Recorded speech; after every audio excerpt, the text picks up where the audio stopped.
Disclaimer, এই চ্যানেলের কোনো কন্টেন্টের বিরুদ্ধে পাইরেসি করলে কঠোর আইনগত ব্যবস্থা নেওয়া হবে। অনুগ্রহ করে পাইরেসি করবেন না এবং কাউকে পাইরেসি করতে উৎসাহিত করবেন না। ভূতের ডায়েরি কোনো কুসংস্কার বা অন্ধবিশ্বাস প্রচার করে না, ধর্মকে ছোট করে দেখায় না। আমরা শুধু মানুষের সঙ্গে ঘটে যাওয়া ভয়ানক ও রহস্যময় ঘটনা শোনাই। আমাদের গল্পগুলো ভয়ের সঙ্গে কৌতূহল, রহস্য এবং জীবনের অজানা দিকগুলোর অভিজ্ঞতা তুলে ধরে, যা দর্শককে ভয়ানক হলেও চিন্তাশীল অনুভূতি দেয়। আসসালামু আলাইকুম। আজকে আপনাদের শোনাব এক ভয়ঙ্কর ভৌতিক গল্প, এয়ারপোর্ট রোডের সেই রাত। এটি একটি বাস্তব অভিজ্ঞতার উপর ভিত্তি করে রচিত। গল্পে যাওয়ার আগে একটা কথা বলে নিই, আপনার কাছেও যদি কোনো ভৌতিক বা রহস্যময় গল্প থাকে তা আপনি আমাদের পাঠাতে পারেন। এটি আপনার নিজের অভিজ্ঞতা বা কাছের কারো শোনা গল্প হতে পারে, তবে অন্য কোনো পডকাস্ট বা ইউটিউবের গল্প কপি করলে চলবে না। গল্প পাঠানোর নিয়ম সহজ, আমাদের ফেসবুক পেজে লিখে পাঠাতে পারেন। পেজের লিঙ্ক এবং বিস্তারিত নিয়ম ভিডিও ডেসক্রিপশনে দেওয়া আছে। আপনার গল্প নির্বাচিত হলে আমরা তা ফেসবুক পেজে প্রকাশ করব এবং ইউটিউব চ্যানেলে শোনাব। তাহলে চলুন আর দেরি না করে আজকের ভয়ের গল্প শুনে নিই।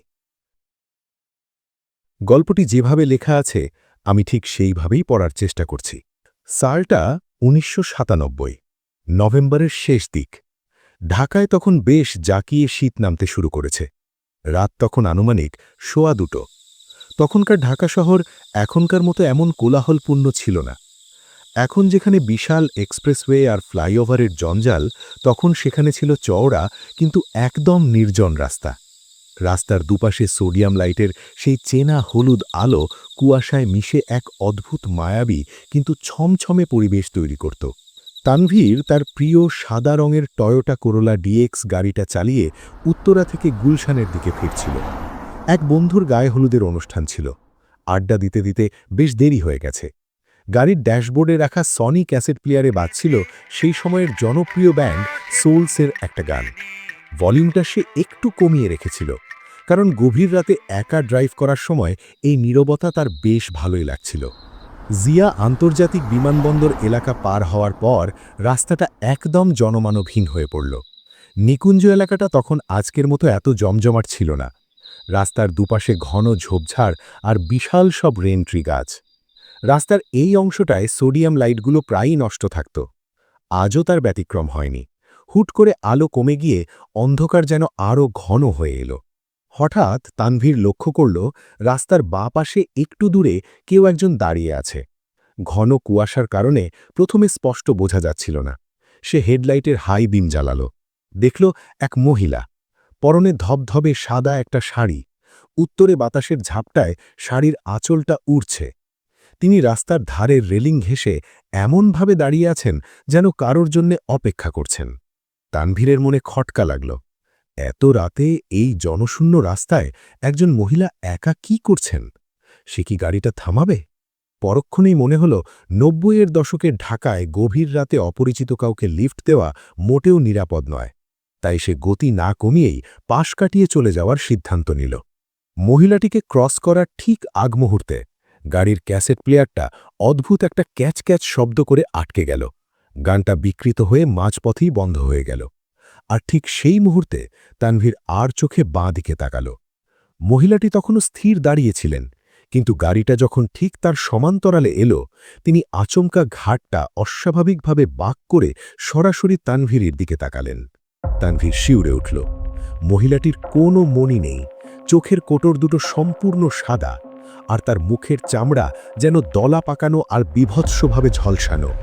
ভয়ে তানভীরের হাত পা বরফের মতো ঠান্ডা হয়ে গেল। সে মরিয়াভাবে অ্যাক্সিলারেটারে চাপ দিল। গাড়িটা গর্জন করে উঠল। সে ভুলেও লুকিং গ্লাসে তাকাল না, স্থির দৃষ্টিতে সামনে তাকিয়ে গাড়ি চালাতে লাগল। মনে মনে নিজেকে সান্ত্বনা দিল, হয়তো মনের ভুল কিংবা ঘুমের ঘুরে হ্যালিউসিনেশন দেখছে। কিন্তু আসল আতঙ্ক শুরু হলো একটু পর। সামনে খিলক্ষেতের ঠিক আগে রাস্তার মাঝখানে হুট করে আবার সেই সাদা শাড়ি পরা অবয়বটা ভেসে উঠল। এবার আর রাস্তার পাশে নয়, ঠিক মাঝ রাস্তায়, গাড়ির একদম সামনে। তানভীর প্রাণপণে ব্রেক কষল।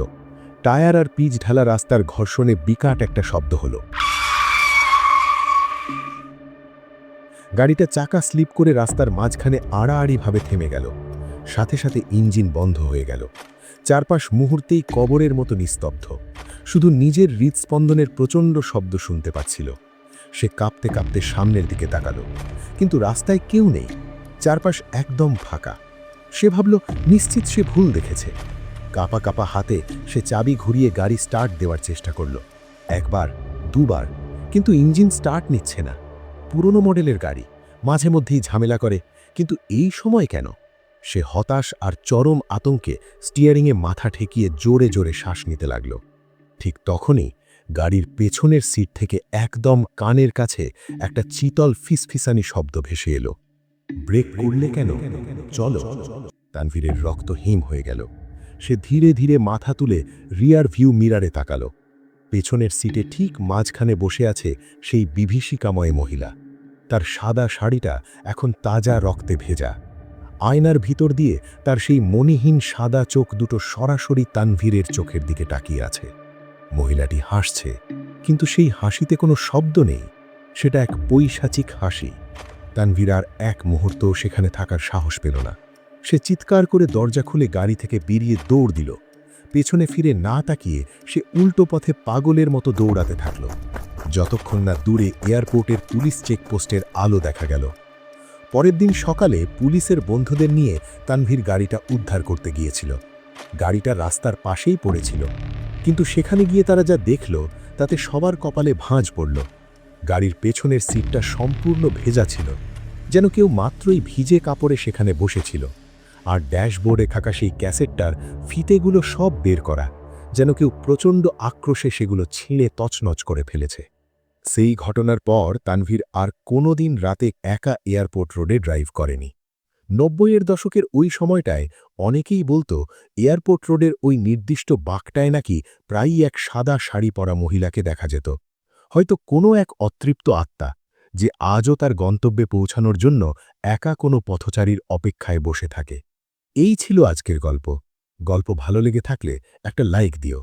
কমেন্টে লিখে জানাও গল্পটা তোমার কেমন লাগলো।